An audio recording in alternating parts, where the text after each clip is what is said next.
A zsidók ellenségei az elnyomott és kizsákmányolt osztályokból, és az azokhoz közel állókból, mint a kolduló rendek barátaiból kerültek ki. Tény az is, ha véleményem szerint nem is minden esetben, hogy az elit tagjai a zsidókat nem humanitárius okokból, vagy a zsidókkal szembeni különös szimpátiájuk miatt védték, hanem egyszerűen azért, mert az uralkodók a zsidókat hasznosnak látták saját érdekeik elérésében, valamint azért, hogy a jogot és a rendet megvédjék, mert gyűlölték az alsóbb réteghez tartozókat és attól is féltek, hogy a zsidó ellenes megmozdulások általános népfölkelésbe torkolhatnak. Tény marad azonban, hogy megvédték a zsidókat. Ezért történtek a zsidóirtások a judaizmus klasszikus ideje alatt parasztfölkelések, vagy más népfölkelések során, olyankor, amikor a központi kormány valamilyen okból éppen különösen gyönge volt. Ez különösen igaz a cári Oroszországra, amely bizonyos szempontból különbséget képez. A cári kormány, amely titkos rendőrsége útján alattomos intézkedésekhez nyúlt, csak akkor támogatta a pogromokat, amikor maga különösen gyönge volt, mint így. Sándor meggyilkolása után és az 1905-ös forradalom előtt és után, de akkor is ügyelt rá, hogy a jog és rend fönnmaradt. Legnagyobb hatalma idején, mint például I. Miklós alatt, vagy I. Sándor uralmának vége felé, amikor nem volt ellenzék, nem tűrt a cári rendszer pogromokat, pedig a zsidók diszkriminációja erősebb lett a törvényhozás által. Ez az általános irányvonal megfigyelhető a keresztény Európában minden nagyobb zsidóirtás során. Az első keresztes hadjárat alatt nem a lovagok hadserege, amelyet híres hercegek és grófok vezettek, támadott a zsidókra, hanem azok a spontán néptömegek, akik szinte kizárólag parasztokból és a Miensi Péter elszegényedett követőiből álltak. Minden városban a püspök, vagy a császár képviselője ellenük foglalt állást és megkísérelte, ha sokszor hiába is, a zsidók védelmét. Az angliai zsidó ellenes fölkelések, amelyek a harmadik keresztes hadjárat idején bontakoztak ki, egy olyan népmozgalom részei voltak, amely a király tisztviselői ellen irányult. J. Richárd király megbüntetett néhány fölkelőt. A Fekete-Pest idején történt zsidó mészárlás a pápa, a császár, a püspökök és a német hercegek kifejezett parancsa ellenére történt.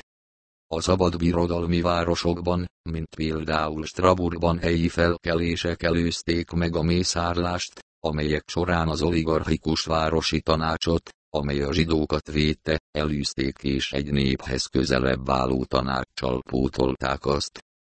Az 1391-es nagy spanyolországi zsidó mészárlás idején a kormány gyönge volt és olyan időben, amikor a két egymással vetélkedő pápa harca által legyöngült pápaság nem tudta a kolduló szerzeteseket ellenőrzése alatt tartani. A talán legkiemelkedőbb példa az Ukrajnában, 1648 a Hmelnicki fölkelés alatt történt nagy zsidókon elkövetett tömegmészárlás, amely mint a kozák tisztek lázadása kezdődött el, hamarosan azonban az elnyomott jobbágyok kiterjedt mozgalmává lett. Az elnyomottak, az alattvalók, az ukránok, a lengyel katolikus egyház által üldözött ortodoxok föllázadtak lengyel katolikus uraik ellen, különösen urainak intézői, a papság és a zsidók ellen. Ez a tipikus parasztfölkelés, amely egy rendkívüli elnyomás ellen tört ki, amelyet nem csak a fölkelők tömeggyilkosságai, hanem az ellenterror, amelyet a lengyel nagybirtokosok magánhadseregei követtek el is jellemzett. A mai napig él a kelet-európai zsidók emlékezetében, de nem mint egy parasztfölkelés, amely a föld elnyomottainak és boldogtalanjainak a forradalma, nem is úgy, mint a lengyel nemesség cinkosai elleni bosszú, hanem mint az önkényes antiszemitizmus tette, amely a zsidók mint olyanok ellen irányult. Az izraeli sajtó az ukrán delegáció szavazását és a közel-keleti szovjet politikát, mint a Hmelnicki örökséget, vagy mint annak örökségét kommentálja. 30 A modern antiszemitizmus a zsidó ellenes üldözések jellege radikálisan megváltozott a modern időkben. A modern állam létrejöttével, a jobbátság megszűnésével és a minimális egyéni jogok elérésével szükségszerűen szűnni kezdett a zsidók társadalmi és gazdasági szerepe, de az a hatalom is, amelyet a zsidó közösség fejtett ki addig tagjai fölött. A zsidó egyének mind nagyobb számban nyerték el azt a szabadságot, hogy országuk általános közösségéhez tartozzanak. Ez az átmenet természetesen heves reakciókat váltott ki a zsidók, és különösen a rabbik oldaláról, de azok oldaláról is, akik a nyílt társadalmat elutasították is, akiknek az egyén fölszabadítása átkot jelentett. A modern antiszemitizmus először Franciaországban és Németországban, azután Oroszországban jelent meg röviddel 1870 után. A zsidó szocialisták véleményével szemben én nem hiszem, hogy előállása és az azt követő fejlődés a kapitalizmus következménye. Ezzel ellentétben én azt hiszem, hogy a sikeres kapitalisták egy országban sem voltak antiszemiták, és azokban az országokban, ahol a kapitalizmus először jelent meg mai formájában, mint Angliában és Belgiumban, az antiszemitizmus kevésbé terjedt el, mint másutt. A korai modern antiszemitizmus, 1880-1900 olyan megtévesztett emberek reakciója volt, akik a modern társadalmat annak jó és rossz oldalaival együtt mélyen gyűlölték és a történelmi összeesküvési elméletben hittek. A zsidókat tartották bűnbaknak a régi társadalom szétesése miatt, amelyről az antiszemita nosztalgikusok azt tartották, hogy zártabb és rendezettebb volt, mint amilyen az a valóságban volt, és minden más miatt, amik a modern időkben zavaró tényezőként hatnak. De már a kezdet-kezdetén az antiszemiták előtt egy nehéz probléma állt, hogy írják le ezt a bűnbakot általánosan. Mi a zsidó zenész, bankár, kézműves és koldus közös nevezője, különösen azután, miután a belső vallási ismérvek föloldódtak. Ezt a kérdést a modern antiszemita saját, zsidó fajra vonatkozó elméletével válaszolta meg. Ezzel ellentétben a régi keresztény és még inkább a moszlém ellenzői a klasszikus judaizmusnak nem voltak rasszisták. Egy bizonyos mértékig ez kétségtelenül a kereszténység és az iszlám általános jellegéből következik. Mórusz Tamás egy asszonyt ismételten szigorúan rendre utasított, aki az ellenérvelt, hogy Szűz Mária zsidó volt, ennél lényegesen fontosabbok szememben a zsidók társadalmi szerepe, akik a felsőbb osztályokba épültek be. Sok országban kezelték a zsidókat nemesként is, ha vallásilag áttértek, a legfelsőbb nemességbe is rögtön beházasodhattak. A kasztíliai vagy aragóniai nemesség a 15. században, vagy a 18. századbeli lengyel nemesség alig ha házasodott volna össze spanyol parasztokkal, vagy lengyel jobbágyokkal, függetlenül attól, mennyire dicséri az evangélium a szegényeket.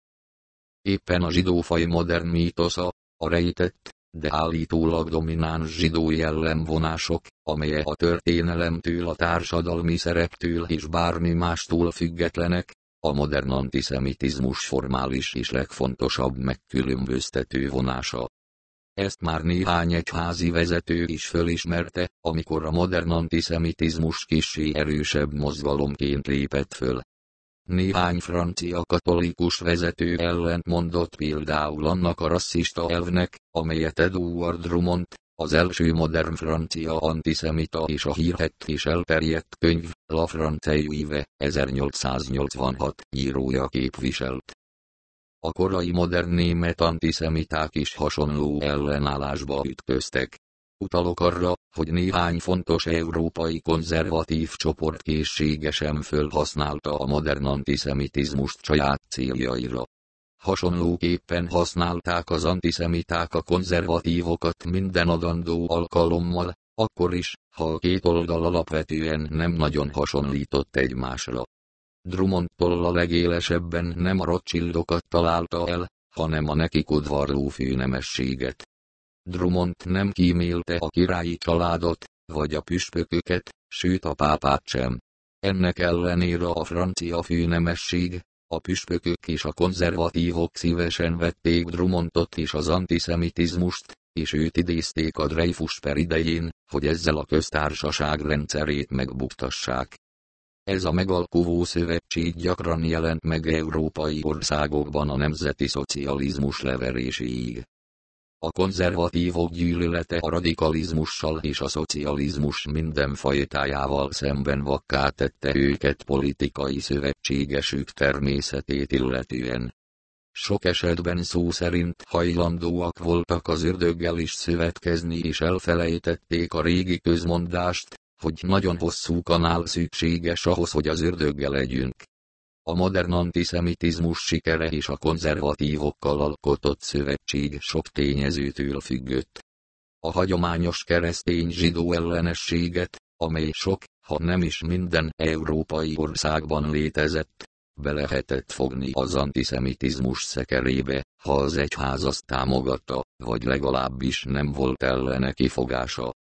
Hogy az egyház hogyan reagált a különböző országokban, az messze menően a helyi történelmi és társadalmi környezettől függött.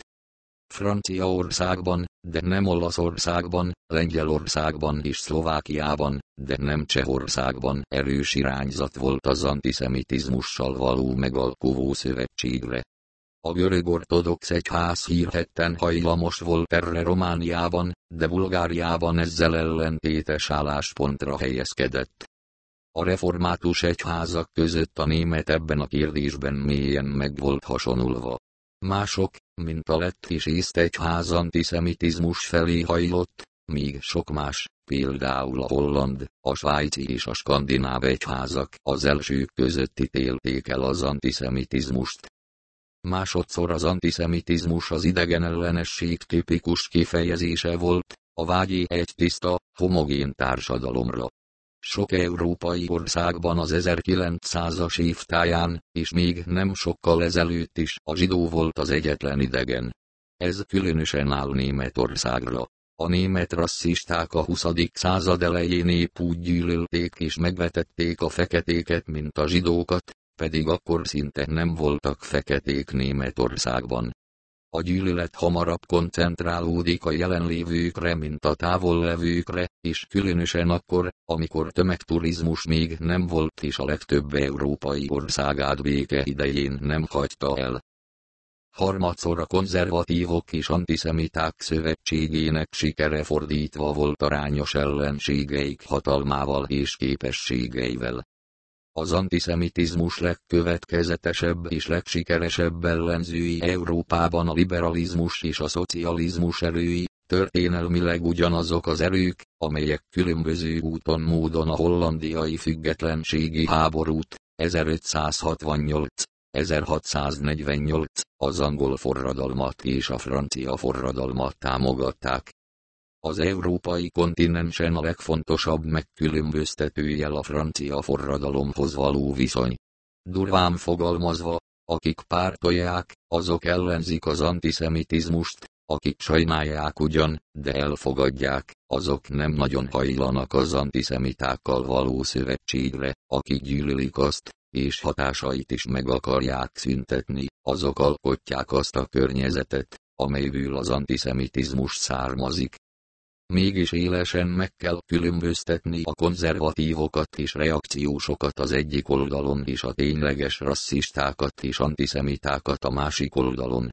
A modern rasszizmust, melynek az antiszemitizmus csak egy része, bizonyos társadalmi körülmények okozzák, azonban ha ereje megnő, akkor olyan lendületet kap, amelyet véleményem szerint csak a démoni szóval lehet jellemezni. Ha egyszer hatalomra jut, akkor véleményem szerint uralma alatt sem lehet azt ma használt társadalomelmélet, vagy társadalmi megfigyelések sorával leírni. Ez különösen az elméletekre igaz, a más, mint a teljesen pszichológiai, osztály, vagy állam érdekek, amelyek egy egység érdekeire vonatkoznak, leírhatók az emberi tudás mai szintjén. Azt nem hiszem, hogy az ilyen erők alapvetően nem ismerhetőek föl. Éppen ellenkezőleg, reméljük, hogy ahogy az emberi tudásszint magasabb lesz, ezeket is föl tudjuk ismerni. Ma azonban sem megértésük, sem racionális előrejelzésük nem lehetséges. És ez igaz minden társadalom rasszizmusára.